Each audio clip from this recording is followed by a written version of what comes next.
Well, hey there, mom friend. Welcome back to another episode of Joy at Home. I'm your host, Katie, and I am super excited to chat about today's topic with you. We're going to be talking about the best ideas and travel hacks for homeschool families.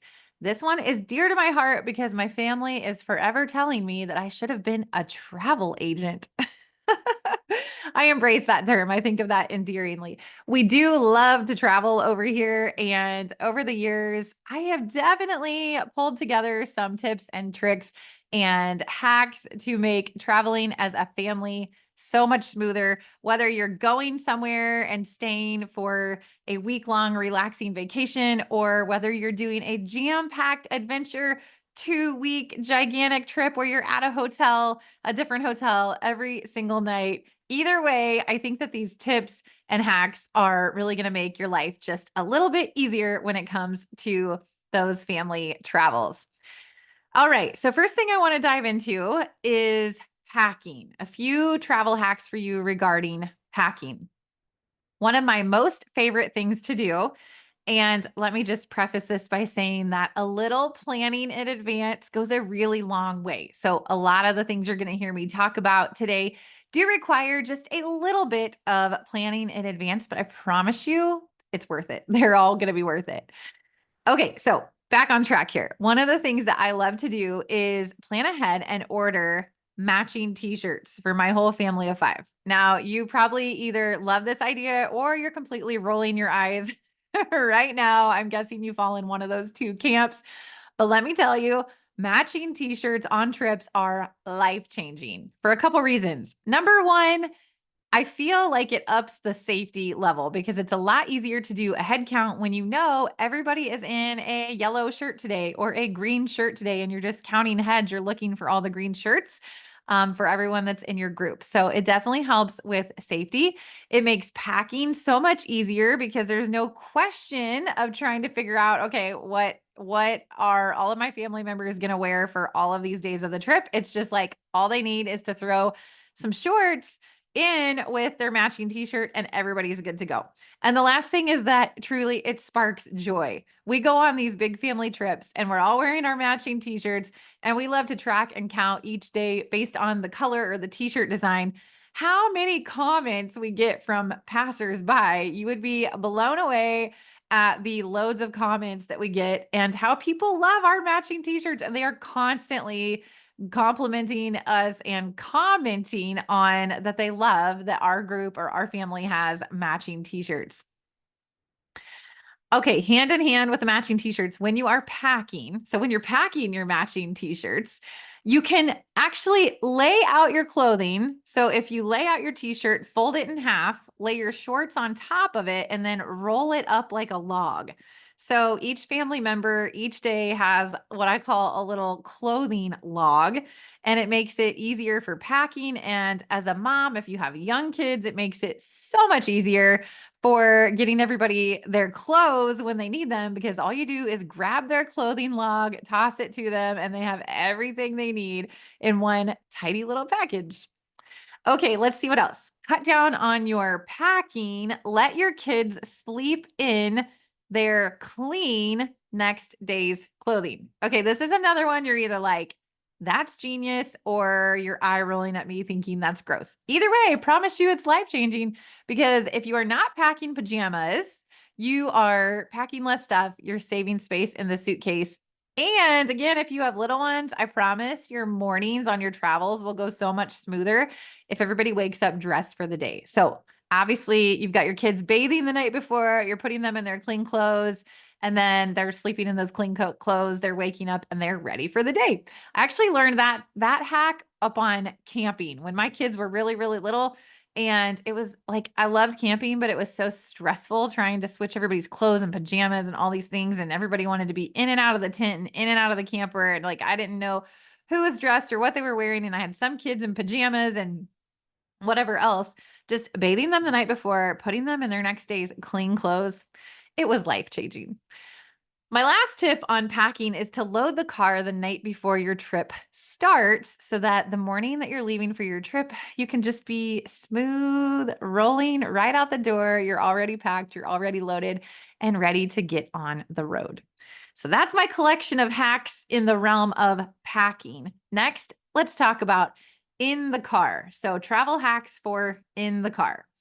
One thing that I am doing for the first time this summer, as a little bit down the road here, we have a big trip coming up. We're going out west. We're going to be visiting all these amazing places and all of these. We've got all these stops and lots of miles that we're going to be driving.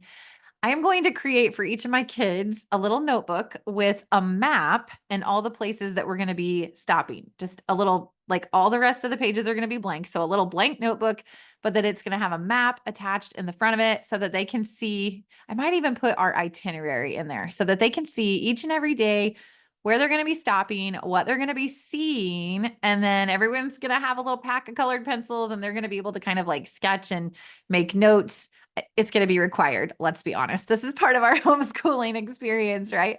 So they're going to be able to have their little notebook with their map, with their itinerary, all of the stops, their colored pencils, and they are going to be able to journal and just kind of capture all those memories in their notebooks.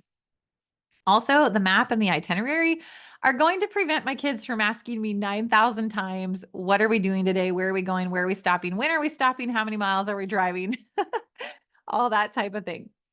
Another hack for in the car is pre-planned trivia. So a couple summers ago, we went out to Colorado and I had one of my kids create a pre-planned trivia. So I think he actually just went online and printed out some trivia. I don't know if he added some of his own to it or not, but it was so much fun as we were traveling to Colorado and we were doing Colorado trivia as a family. So we were learning all about Colorado. We were learning some things we didn't know yet. We were learning about the sites and monuments and things that we were going to see before we even got there.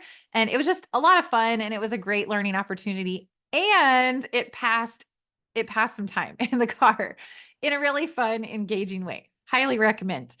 Another thing that you could do is plan ahead and make a Spotify playlist, a mixed playlist of all your guys' favorite songs so that everybody is not constantly wanting to be on screens or watch movies, but everybody can just joyfully jam out together to all the songs that your family loves. Next, let's talk about how to save some money, some travel hacks for saving money. Ooh, okay, this is a good one. I'm looking at my notes here to see what all I wrote down. Okay, give your kids a trip budget for snacks and souvenirs. I am definitely going to be doing this on our upcoming trip. I did this with my kids here at home during our last ball season. I gave them a budget for snacks for all of the ball games, and I was blown away at how little money we spent on snacks during ball season. And I am highly anticipating the same thing is going to unfold when I give them a trip budget for snacks and souvenirs. So I will give them each a certain allotment, a certain dollar amount. It is in their hands. It is their responsibility. No one has to ask me, like, can I get this? Can I buy this? Can we get chips or snacks or whatever else? I'm going to be like, check your trip budget. That is your money for the trip for snacks and souvenirs. So you tell me if that is going to be a good purchase for you. Do you feel good about spending your money in that way? Gives the kids a lot to think about and they're going to spend a lot less money. Speaking of the snacks, a great way to save money on snacks is to bring a bunch of snacks with you. We do something really fun. I pack this cooler. We call it the treasure chest, and we bring it on only on our big trips. And it's really just a great big cooler that I stuff with snacks, and it helps us save money. So when we're stopping, the kids are able to choose a snack out of the treasure chest to where then they're not even asking or trying to buy snacks at the gas station or wherever we're stopping because we have this giant chest full of snacks. Speaking of that, I encourage you to stop at rest areas instead of gas stations. So this is helpful for so many reasons. One, there aren't even snacks there to purchase. So that's not even a temptation like it is at the gas stations. Two, I personally feel like they're a little bit safer. That's just my personal experience. 3, it gives your kids and you a chance to stretch out.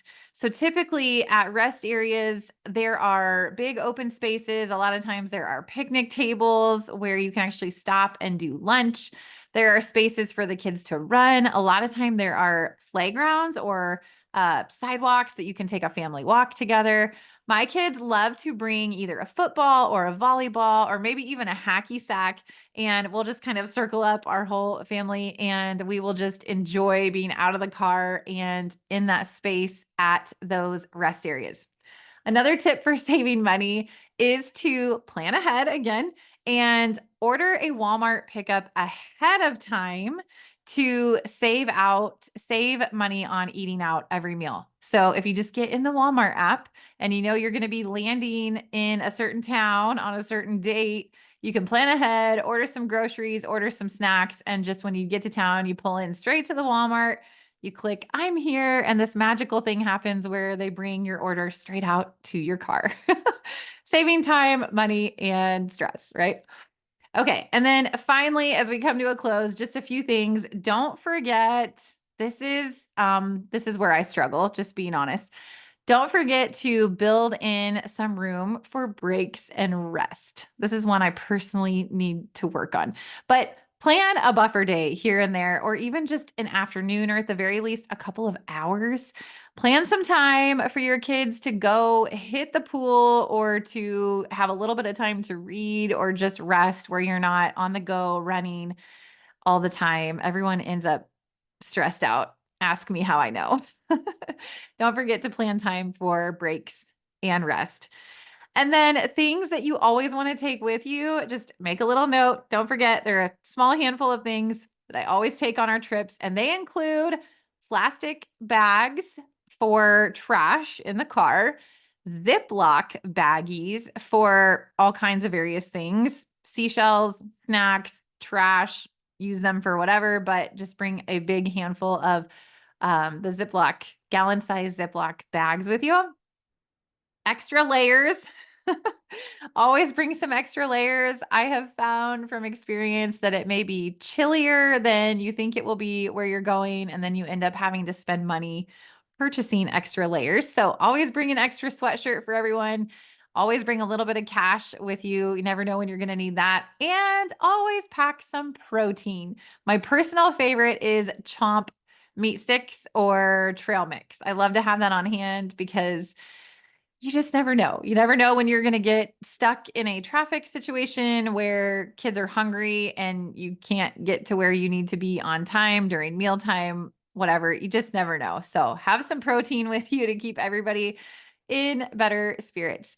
My last tip for you today, as we wrap up these travel hacks, is to, as soon as you get home, make a photo book. Look, I know how it is. I am a type A mom who wants to get home, unload, unpack, put everything away, get all the laundry done, and get back to real life. Like, I totally get that. But I encourage you to take a couple of hours when you very first get home, go through your trip photos. If you go to shutterfly.com, you can upload all your photos. And they have this new feature where you can just upload your photos and they can automatically help you design a photo book in minutes. And then boom, get it ordered and you've got your trip memories preserved. And those photo books are so fun to look back on. So I know you have a zillion photos in your phone and probably haven't dumped them out or organized them anywhere in a really long time. So at the very least, take your trip photos when you get home, upload them to Shutterfly, and make a photo book. You'll be so glad you did. All right. Well, thanks for tuning in today. I hope that you loved these ideas and travel hacks. I would love to hear if you have any other ones because I'm always up for learning a good travel hack myself. So you can hop over on the website, katiehedrick.com, send me an email over there or look me up on social media. I would love to connect with you and I would love to hear your travel tips. All right. Well, I will see you next week, same time, same place. And for now, I'm going to say I'm signing off by saying happy travels.